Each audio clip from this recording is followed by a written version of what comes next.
Ensemble, intégrant davantage la culture traditionnelle polynésienne dans les décisions relatives au climat et à la protection de notre océan.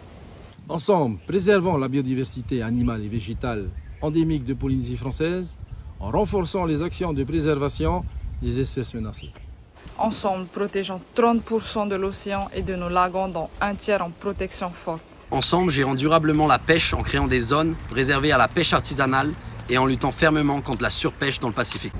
Ensemble, agissons rapidement pour lutter contre le réchauffement climatique global à 1,5 degré. Ensemble, préservons le fond des océans par un moratoire sur l'exploitation minière des fonds marins. Bonsoir à tous, merci de nous rejoindre sur TNTV, la première chaîne du Fénois, pour un nouvel épisode du JT Vert, votre émission consacrée à la protection de l'environnement et au développement durable. Très heureux de vous retrouver pour notre rendez-vous hebdomadaire. Avec l'allègement des consignes sanitaires, restez tout de même prudents. Surtout, faites attention à vous et à tout ce que vous aimez. Juste après le générique, je vous propose de revenir sur l'organisation du Blue Climate Summit qui s'est déroulé du 14 au 20 mai dernier au Fénois. L'occasion de faire passer des messages importants pour la protection de notre océan. On voit cela juste après le générique.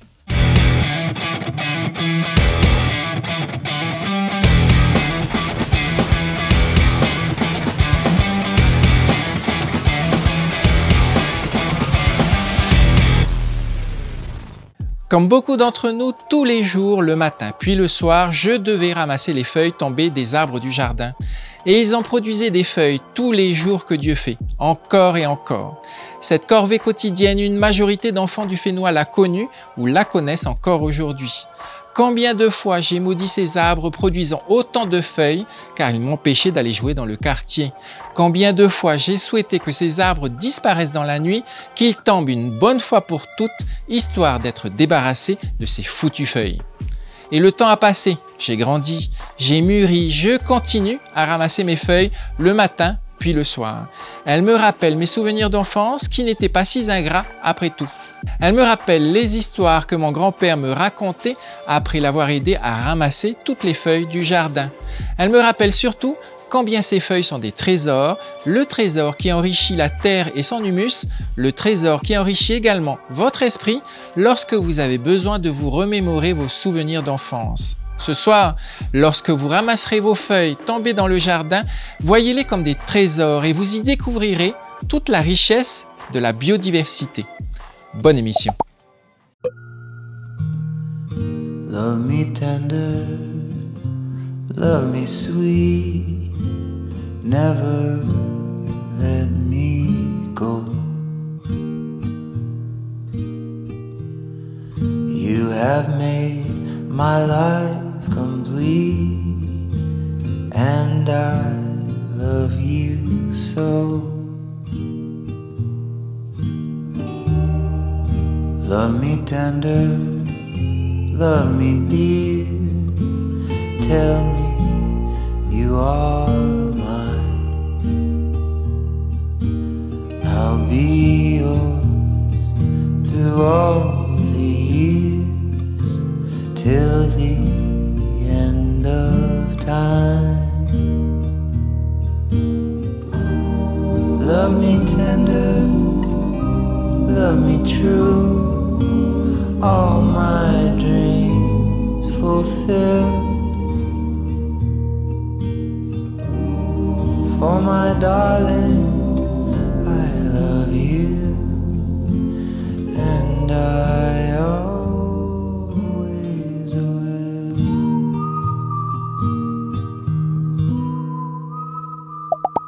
Depuis la révolution industrielle, l'impact des activités humaines sur notre planète s'est accéléré pour arriver à la situation extraordinaire d'aujourd'hui où une espèce parmi les milliards d'autres êtres vivants de la Terre a réussi à s'accaparer toutes les ressources disponibles, à les exploiter jusqu'à plus soif, jusqu'au point de non-retour. Mais à qui la faute ? À ceux qui, à l'époque dite des 30 Glorieuses, gaspillaient sans compter et sans se soucier du reste, sauf qu'on ne connaissait pas encore les conséquences de nos actions. Alors, c'est de la faute de ceux qui savent aujourd'hui, mais qui refusent d'agir, ou bien celle des politiques qui se complaisent dans le statu quo, faute de mieux. Mais tout compte fait, Ne serait-ce pas de notre faute à tous, nous qui souhaitons agir sans toutefois renoncer à notre confort moderne, nous qui conspuons ces politiques après les avoir installés à ces postes, oui, et après. Trouver un coupable nous permettra-t-il de surmonter la crise climatique? Bien sûr que non. Il n'est plus temps de chercher des coupables. Quelle perte de temps! Le temps d'aujourd'hui est à l'action. Qu'elle soit petite, grande, individuelle ou collective, pour notre bien à tous, le temps est à l'action. Mais c'est quoi le jour du dépassement? Le jour du dépassement, c'est le jour où l'humanité a consommé l'ensemble des ressources que la Terre peut lui fournir en une année. Ce dépassement est calculé chaque année par l'ONG Global Footprint Network. Et pour calculer ce point de bascule, les scientifiques comparent l'empreinte écologique des activités humaines à la biocapacité de notre planète. Donc concrètement, on en demande beaucoup trop à notre planète. Pour la France, nous y sommes déjà. Le 5 mai 2022 marque le jour du dépassement de notre pays. C'est la date à laquelle la France a émis plus de gaz à effet de serre, pêché plus de poissons, abattu plus d'arbres, cultivé et bétonné plus de terre que ce que les écosystèmes sont capables de lui fournir ou d'absorber.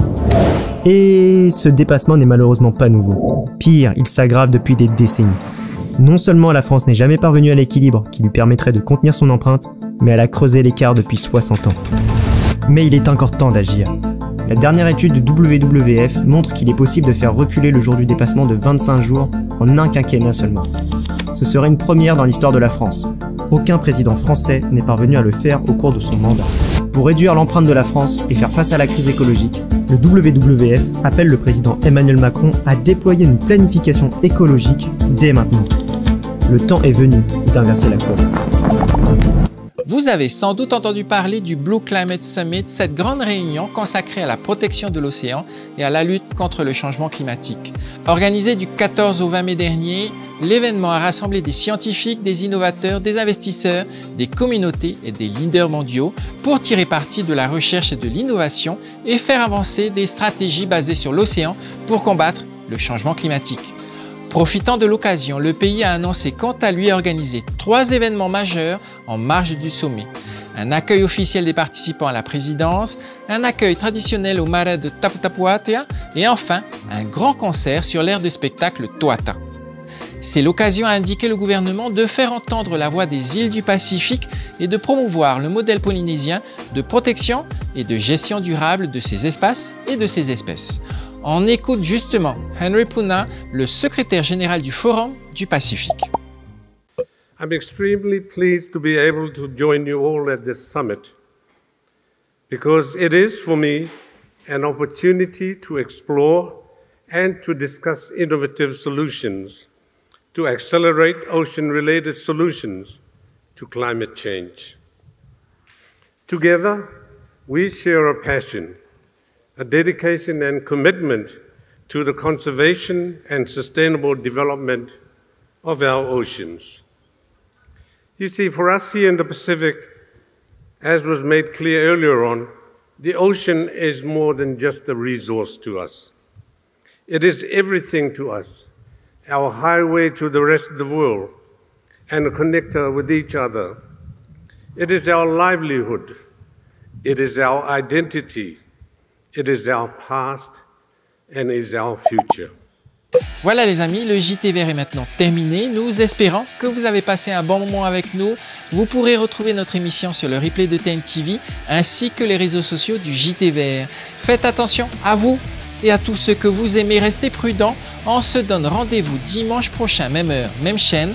Rappelez-vous qu'il n'y a pas de petite contribution. À très vite. Au revoir.